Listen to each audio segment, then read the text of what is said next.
ഇപ്പൊ എന്തിനാ വർക്ക് ചെയ്യും മതിൽ കെട്ടി പോകുന്നേ? ഇല്ലെങ്കിൽ കണ്ട പാട്ടിയും പൂച്ചയൊക്കെ എന്റെ പറമ്പിൽ കയറി ഇറങ്ങി നേരം കൂടെ ഇന്നങ്ങ് വെട്ടി തീർക്കണേ. നാളെ തന്നെ മതിൽ കെട്ടേണ്ടതാ. ഒന്ന് നിർത്തണോ? എന്തോടെ കാണിക്കണേ? ഞാൻ വർക്കിച്ചാനും തമ്മിൽ എന്തെങ്കിലും പ്രശ്നം ഉണ്ടെന്ന് വെച്ചാൽ അതിന്റെ ഇടയിൽ കുഴിക്കുക. നീ പോടാവില്ലേ? എന്റെ പറമ്പിൽ ഞാൻ മതിൽ കെട്ടെ ശവക്കുഴി കൊണ്ട് എന്ത് വേണമെങ്കിലും ചെയ്യും. എന്റെ വർക്കിച്ചാൻ ഞാൻ ഇന്നലെ പ്രസംഗിച്ചതിന്റെ ഇടയിൽ ഒരു ഉഗ്രൻ ട്വിസ്റ്റ് ഉണ്ടായിരുന്നു. ട്വിസ്റ്റാ? അതെന്നാ കണാപ്പാടാ? എന്ന് വെച്ചിട്ടുണ്ടെങ്കിൽ വർക്കിച്ചാനെ ഞാൻ ദൈവദൂതനെ പോലെ പൊക്കിയടിക്കാനുള്ള ഒരു പ്ലാനിങ് എനിക്കുണ്ടായിരുന്നു. എന്നിട്ട് നീ ഇന്നലെ അതൊന്നും പറഞ്ഞില്ലല്ലടാ. അയ്യോ, അതിന്റെ ഇടയിൽ അവിടുത്തെ ട്രാൻസ്ഫോർമർ പെട്ടിത്തെറിച്ച് കറണ്ട് പോയത്. കറണ്ട് അല്ലടാ പോയത്, എന്റെ മാനമാടാ പോയത്. ഇനിയിപ്പൊ നീ അവന്മാരോട് എന്നിട്ട് മറ്റേ ക്നാപ്പ് എന്നടാ ട്വിസ്റ്റ് ആ അതാണെന്ന് പറഞ്ഞ അവന്മാര് വിശ്വസിക്കോ? എന്റെ വർക്കിച്ചായ ഞാൻ എങ്ങനെ പറഞ്ഞു? സൂസൻ ഒന്ന് ഇങ്ങോട്ട് വന്നേ. ആ വർക്കിച്ചായന്റെ കെട്ടിയോളും എന്റെ കെട്ടിയോളും തമ്മിൽ ചാർച്ചക്കാരാന്നറിയാലോ? അറിയാ. അതോർത്തിട്ടെങ്കിലും ഞാൻ ഇവളെ പറ്റി തന്നെ ഓർക്കാറില്ല. പിന്നെ അല്ലേ ചാർച്ചക്കാരി പോടാവൂല്ലേ? നിങ്ങൾ എന്നെ പറയുന്നത്? ആദ്യം ഇവനിട്ട് കൊടുക്കട്ടെ, എന്നിട്ട് നിനക്കുള്ളത് തരാം. വർക്കിച്ചായ എന്നാ മോനെ ഓടാവൂല്ലേ? എന്റെ പൊന്ന് വർക്കിച്ചായ, ഇതിങ്ങനെയാണ് കെട്ടിപ്പൊക്കി കഴിച്ച് ഞങ്ങൾ എങ്ങനെ ഇതിനോട് വഴി അടക്കണത്? അത് ഞാൻ നിനക്ക് ആധാരത്തിന് വഴി വന്നിട്ടില്ലയോ? അത് കാണുന്നാ മതി. വർക്കിച്ചായ, ആ തോട് വഴി പോയി കഴിഞ്ഞാൽ ഫുൾ പാമ്പുകളാ. ഓ, നിന്നെക്കാളും വിഷമുള്ള പാമ്പൊന്നും അതിലില്ലടാ. എന്തൊരു കഷ്ടമാണത്. ഞാൻ അങ്ങോട്ട് വരാം. എന്റെ പറമ്പിൽ ക്ഷമിക്കാതിരുന്നിട്ട് തോന്നിയാസം കാണിക്കരുത്. എന്ത് തോന്നിയാസം? എന്റെ ജീവനെ വിളിച്ചോണ്ട് കയറിപ്പോ. അതെന്നാ വർത്താന ചേച്ചി? ചേച്ചി പറഞ്ഞല്ലേ ഈ വീട് മേടിച്ച് വഴി ഉപയോഗിക്കാന്ന്. ആ അന്നവൻ ഈ ജാതി വർത്താനൊന്നും പറഞ്ഞിട്ടില്ല. ഊളേണ് ചെറ്റേണ് തവളേണെന്നൊന്നും പറഞ്ഞിട്ടില്ലോടി. അതൊരു പുതുമയ്ക്ക് വേണ്ടി. പുതുമയ്ക്ക് വേണ്ടി നിന്റെ അപ്പനെ പോയി വിളിയടി. എന്റെ കെട്ടിയോട്ട് അപ്പനെ വിളിച്ചാണ്ടല്ലോ. വിളിച്ചാ നീ എന്നാ ചെയ്യൂടാ? ഞാൻ നിങ്ങളുടെ കെട്ടിയോട്ട് അപ്പനെ വിളിക്കും. ചോട കൊണ്ടേക്ക് വിളിക്കടാ. ചേച്ചിയുടെ അപ്പന്റെ പേരെന്താ? അന്തസ്സായിട്ട് അപ്പനെ വിളിക്കാൻ പോലും അറിഞ്ഞൂടലടാ ഊളേ നിനക്ക്. അതെനിക്ക് മര്യാദ ഉള്ളോണ്ടാ. ഓ മര്യാദ? അപ്പൊ എനിക്കല്ലടാ മര്യാദ ഇല്ലയോ? തനിക്ക് മര്യാദ ഇല്ല, ഒരു മുടിയില്ല. ഇവനെന്ന് കൊല്ലും ഞാൻ. കുത്തി കളിക്കാണ്ട അയാൾക്ക് ഭ്രാന്താടി.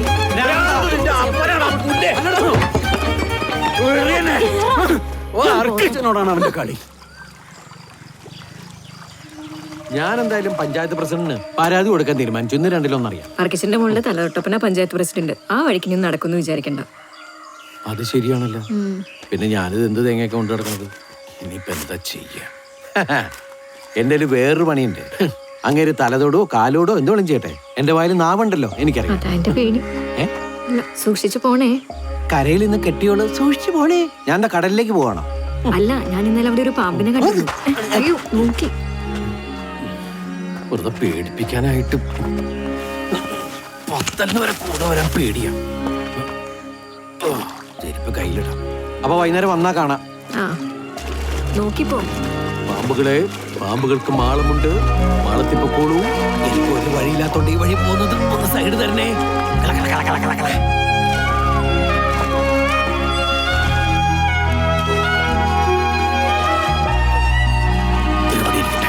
വൈകുന്നേരം എടുക്കാം.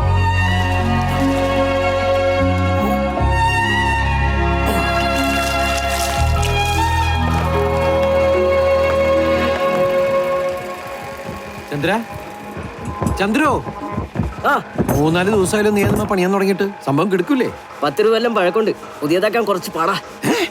പുതിയതാക്കാനോ? ഇവന് ദിനേശ. എന്തോ? എന്റെ ദിനേശ, താൻ ഇവനോടൊന്നും പറഞ്ഞു കൊടുത്തില്ലേ? പുതിയതാക്കല്ല, പഴയതാക്കാണ് വേണ്ടത്. ഒരു 10-150 കൊല്ലമെങ്കിലും പഴക്കം വേണം. ഞാനിതൊക്കെ അവന് നേരത്തെ പറഞ്ഞു കൊടുത്തിട്ടുള്ളതാണ്. എന്നിട്ടാണോ? എന്റെ ചന്ദ്ര, 20 കൊല്ലം പഴക്കമുള്ള ഈ സാധനത്തിന് ഒരു 150 കൊല്ലം പഴക്കമാക്കാൻ നമ്മൾ എന്താ ചെയ്യേണ്ടത്? ഒരു 130 കൊല്ലം വെയിറ്റ് ചെയ്യേണ്ടി വരും. കണക്കിലും മിടുക്കനാണല്ലേ? ചിലപ്പോ. മിടുക്കനൊന്നും ഇങ്ങോട്ട് വന്ന്. മിടുക്കാ, ഇവിടെ നടക്കുന്ന കാര്യങ്ങൾ എന്താന്ന് മിടുക്കനറിയോ? ഇല്ല. വാ, ഈ ഇരിക്കുന്ന സാധനങ്ങൾ എന്താന്ന് മിടുക്കനറിയോ? ഇല്ല. ആ, ഇതാണ് ആസിഡ്. ആസിഡോ? അതെ. ആ ദാ, ഇനി ഇത് കണ്ടോ? കരിമരുന്ന്. കരിമരുന്ന്? ശ്രദ്ധിച്ചോളൂ. പുതിയൊരു ഫർണിച്ചർ കിട്ടിക്കഴിഞ്ഞാൽ നമ്മളിതേ ഒരു കരിമരുന്ന് പ്രയോഗം. എടോ, ഒരു കരിവാളിപ്പ് ഒന്ന് താളിക്കുക. പിന്നെ ഈ ബ്രാസിന്റെ സാധനങ്ങളെടുത്ത് ആസിഡിലേക്ക് ഇട്ട് ഒന്ന് ചളിക്കുക. ഇതൊക്കെ ചെയ്ത് കഴിഞ്ഞൊന്ന് ഫിനിഷ് ചെയ്താണ്ടല്ലോ, പഴയ ഫർണിച്ചർ ആയത് അങ്ങോട്ട് മാറും. അതാണ് പുരാവസ്ഥ. ഇപ്പൊ നിനക്ക് കാര്യങ്ങൾ മനസ്സിലായില്ലേ? മനസ്സിലായി. ഉടായിപ്പല്ലേ? ദേ, പറ്റില്ലെങ്കിൽ ഇപ്പൊ ഇവിടെ നിന്ന് ഇറങ്ങിയിട്ട് നീ ഒരു 130 കൊല്ലം കഴിഞ്ഞിട്ട് വാ. പറ്റോ? പറ്റിക്കാം. അതെന്റെ പണിയാ, നീ നിന്റെ പണിയായി. അതിന് കുപ്പിച്ചില് കൊണ്ടുവന്നില്ലേ? 2 ചാക്ക് കൊണ്ടുവന്നിട്ടുണ്ട്. ആ അതിൽ നിന്ന് നല്ല കളർഫുൾ ചില്ലെടുത്ത് പ്രത്യേക തരത്തിൽ ഡിസൈൻ ചെയ്ത് ആ ഫർണിച്ചറിലാണ് ചാർത്തുക. അതിനൊരു കലയുണ്ടാവണം, എന്നാലേ പ്രോഡക്റ്റ് ഗംഭീരാവുള്ളൂ. എടാ, എടാ, നീ ഇവിടുത്തെ കുട്ടികൾക്കൊന്നും പുറത്തേന്ന് പറഞ്ഞു കൊടുക്കരുത്.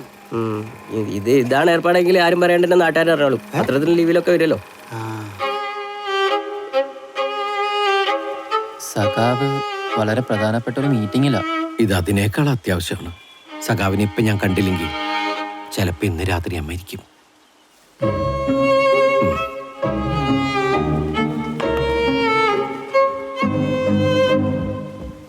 തനിക്കെന്താ വധഭീഷണി വല്ലതും ഉണ്ടോ? ഇത് അങ്ങനത്തെ ഒരു വധഭീഷണി അല്ല. പിന്നെ സഖാവ് ഒന്നും ഇടപെട്ടില്ലെങ്കിൽ ഞാൻ പാമ്പുകടി ഏറ്റ് മരിക്കും. നമ്മുടെ തബല വർക്കിച്ചനായിട്ട് ഒരു പ്രശ്നമുണ്ട്. അങ്ങേരുടെ മുറ്റത്ത് കൂടിയാണ് ഞാൻ റോഡിലേക്ക് ഇറങ്ങണത്. എനിക്കറിയാം, ആ തോട്ടുംകരയിലല്ലേ? അതന്നെ അതന്നെ. ആ തോടാണ് ഞങ്ങളുടെ വഴി. അതിൽ നിറയെ പാമ്പുകളാണ്. ഈ വഴി പ്രശ്നമൊക്കെ എന്നോട് പറയുന്നതിനാടോ? ഞങ്ങളല്ലോ ഭരിക്കുന്നത്. ആ പഞ്ചായത്ത് പ്രസിഡന്റിനോട് പറ. സഖാവിനുള്ള വില പഞ്ചായത്ത് പ്രസിഡന്റ് ഈ നാട്ടിലില്ല. അയാളൊരു കള്ളനാണെന്ന് കംപ്ലീറ്റ് ആൾക്കാർക്ക് അറിയാം. കള്ളന്മാരുടെ വാക്കാരെങ്കിലും വിശ്വസിക്കുവോ? എവിടെ ഇതുപോലത്തെ ഒരു വൃത്തികെട്ടവൻ.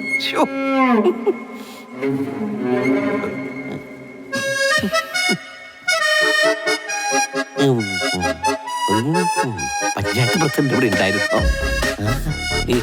ഞാൻ പറഞ്ഞ നാവിടത്തേ ഉള്ളൂ. ഞാൻ കേട്ടു നിന്റെ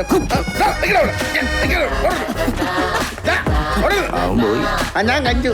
ഞാൻ തന്റെ പാർട്ടി ഓഫീസിൽ വലിച്ചു കയറി വന്നതേ ഈ നാട് ദേശസ്വത്തിൽ പെടുന്ന ഒരു പരിപാടി ആയതുകൊണ്ടാ.